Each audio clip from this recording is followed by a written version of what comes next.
अस्सलाम वालेकुम वरहमतुल्लाहि वबरकातुहू।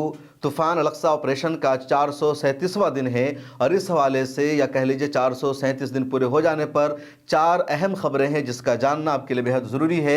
सबसे बड़ी ख़बर यह है कि हमास के लड़ाकों ने अल-क़साम ब्रिगेड ने इसराइल पर आज एक और बड़ा हमला किया, घात लगाकर हमला किया।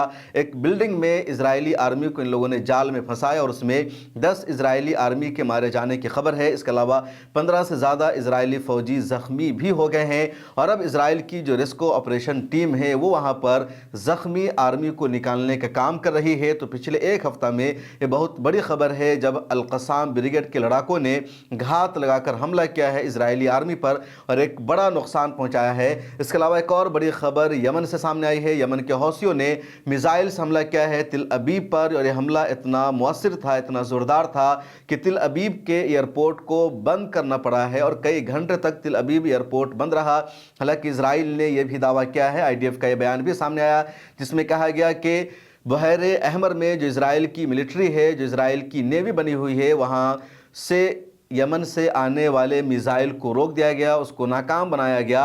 कोई बड़ा नुकसान इजराइल का नहीं हो सका, लेकिन यमन के हौसियों का ये जो हमला था नहायत ख़तरनाक हमला था और इस हमले की जो आवाज़ है पूरे तिल अबीब में सुनाई देने लगी और तिल अबीब के एयरपोर्ट को कई घंटे तक बंद रखना पड़ा। तो एक बड़ी कामयाबी है। इसके अलावा एक और बड़ी खबर यह है कि इजराइल ने एक और ख़तरनाक हमला किया है, गज़ा पट्टी के मुख्तलिफ़ इलाक़ों पर एयर स्ट्राइक किया है और 336वें दिन की रात में भी 40 फ़लस्तीनियों की शहादत हो चुकी है गज़ा पट्टी में और शहीद होने वालों की जो तादाद है बढ़ती जा रही है। और आज जो ताज़ा रिपोर्ट सामने आई है गज़ा की वजारत सेहत की जानिब से, हेल्थ मिनिस्ट्री की जानिब से, उसके मुताबिक पिछले 15 माह के दौरान 45,028 फ़लस्तीनियों की शहादत हो चुकी है। ज़ख्मी होने वालों की जो तादाद है वो अब लातादाद है, लाशुमार है, उनको गिना नहीं जा सकता। तो 16 दिसंबर को जो स्टेटमेंट जारी किया गया गज़ा की हेल्थ मिनिस्ट्री की जानिब से, उसके मुताबिक 45,000 फ़लस्तीनियों की शहादत हो चुकी है और इनमें 70% तादाद ख़वातीन और बच्चों की है। इस कल के एयर स्ट्राइक में 37 अफराद की शहादत हुई थी, आज के एयर स्ट्राइक में 40 फ़लस्तीनियों की शहादत हुई है। इधर इजरायली आर्मी, इधर हमास के लड़ाकों ने भी इजरायली आर्मी पर घात लगाकर हमला किया है। और एक चौथी बड़ी खबर यह है कि सीज़ फायर और जंगबंदी के हवाले से लोगों में उम्मीदें और ज़्यादा बढ़ गई है। बातचीत और डायलॉग का जो सिलसिला है अपने आखिरी पड़ाव पर पहुंच गया है और उम्मीद की जा रही है कि अगले 10 दिनों के अंदर सीज़ फायर का, जंगबंदी का ऐलान हो जाएगा। और ये खबर अल-क़साम ब्रिगेड की तरफ से भी जारी की गई है। इसके अलावा इंटरनेशनल मीडिया में भी ये खबर चल रही है कि अगले 10 दिनों में सीज़ फायर का ऐलान हो जाएगा, जिसमें ये बात शामिल है कि धीरे धीरे इजराइल अपनी आर्मी को गज़ा पट्टी से निकालेगा, धीरे धीरे दोनों तरफ से कैदियों का तबादला होगा और इजराइल का जो हमला है गज़ा पट्टी पर वो धीरे धीरे बंद हो गया, बैक वक्त बंद नहीं होगा। तो इस तरह के प्रपोज़ल के साथ, इस तरह की शर्तों के साथ जल्द ही जंग बंदी की उम्मीद ज़ाहिर की जा रही है। इसके अलावा इजराइल की आर्मी पर, इजरायली सेना पर और भी कई जगहों पर अल-क़साम ब्रिगेड के लड़ाकों ने हमला किया है, जिसकी जो डिटेल सामने आई है, जिसमें कई जगहों पर मरकावा टैंक को इन लोगों ने तबाह किया है, कुछ जगहों पर बुलडोज़र को इन लोगों ने तबाह किया है।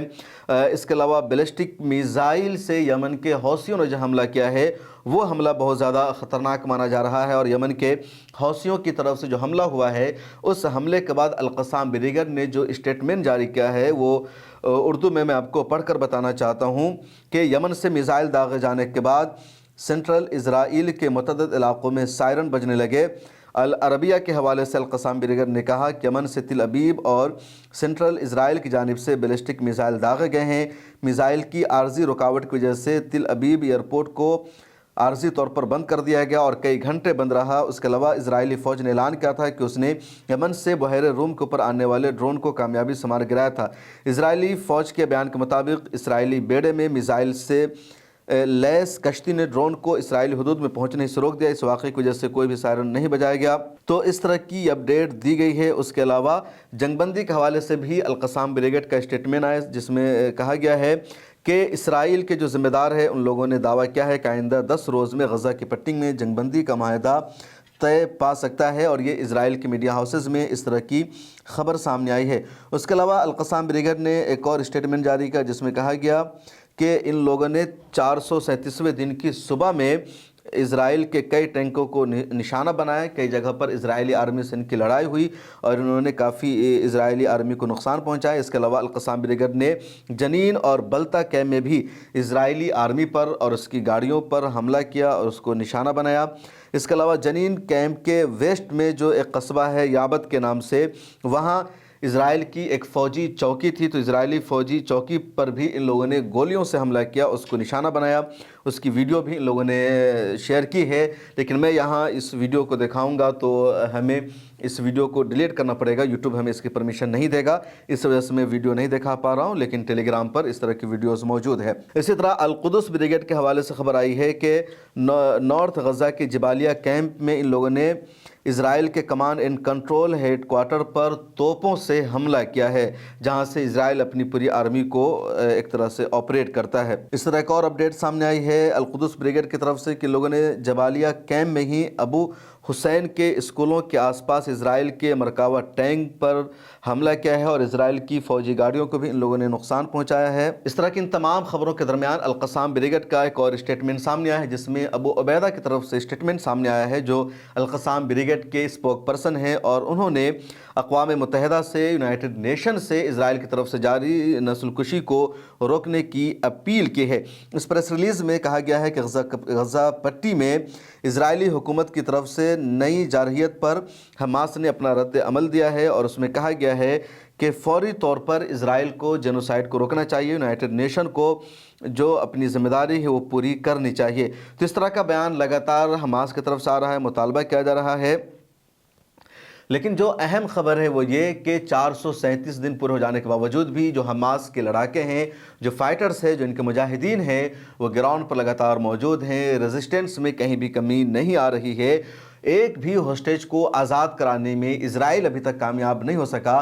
پچھلے دنوں ایک جگہ پر یعنی نصیرات کیمپ پر لگاتار اسرائیل نے بمباری کی، اور اسرائیل کو خبر تھی کہ وہاں پر ہوسٹیج کو رکھا گیا ہے، لیکن لگاتار بمباری کے باوجود اور پورے علاقے کا محاصرہ کر لینے کے باوجود بھی اسرائیل کسی بھی ہوسٹیج کو زندہ آزاد کرانے میں کامیاب نہیں رہا۔ اسرائیل نے بمباری کر کے ہوسٹیج کو وہاں پر مار دیا۔ القصام بریگیڈ کے لڑاکوں کو جب پتہ چلا کہ جہاں پر ہم نے اسرائیلی ہوسٹیج کو رکھا ہوا ہے اس لوکیشن کا علم ہو گیا ہے اسرائیل کو، اور اسرائیل نے جب وہاں پر پہنچنے کی کوشش کی تو زبردست لڑائی ہوئی، اور القصام بریگیڈ کے لڑاکوں نے ہوسٹیج کو وہاں سے باہر نکالنے کی کوشش کی۔ یہ کوشش کامیاب نہیں ہو سکی، لیکن اسرائیل وہاں سے کسی بھی ہوسٹیج کو زندہ بھی بچانے میں کامیاب نہیں ہو سکا، نہ ان کی لاش لے جانے میں کامیاب ہو سکا۔ تو ہوسٹیج کے بچانے کی جو لڑائی ہے اس میں لگاتار اسرائیل کو، اسرائیل کی انٹیلیجنس کو، اس کی آرمی کو شکست کا اور ناکامی کا سامنا کرنا پڑ رہا ہے۔ اس کے علاوہ ایک اور اپڈیٹ القدس بریگیڈ کی طرف سے سامنے آئی ہے کہ رفح کے آس پاس کے علاقوں میں جو الجینیا کا علاقہ ہے وہاں اسرائیلی آرمی گھسنے کی کوشش کر رہی تھی، لیکن ان لوگوں نے اسرائیلی آرمی کو گھسنے سے وہاں پر روک دیا۔ تو 437 دن پورے ہو چکے ہیں، ریزسٹنس لگاتار جاری ہے، اور 4 بڑی خبر تھی جس کا میں نے شروع میں آپ سے تذکرہ کیا۔ غزہ پٹی پر لگاتار ہم آپ کو اپڈیٹ دیتے رہیں گے۔ آپ ملت ٹائمز کے ساتھ جڑے رہیے اور دعا کیجیے کہ جلد ہی جنگ بندی کا فیصلہ ہو جائے، سیز فائر کا اعلان ہو جائے۔ سوشل میڈیا کے سبھی پلیٹ فارم پر ملت ٹائمز کو فالو کر لیجیے۔ ملت ٹائمز کو جاری رکھنے اور مضبوط بنانے کے لیے ہماری آرتھک سہایتا کیجیے۔ یہ ایک آزاد میڈیا ہاؤس اور کمزوروں کی آواز ہے۔ آپ ہمیں دیکھیں، سنیں، پڑھیں اور ہر مہینے زیادہ نہیں صرف 100 روپے سے مدد کریں۔ ڈیٹیلز ڈسکرپشن میں موجود ہیں۔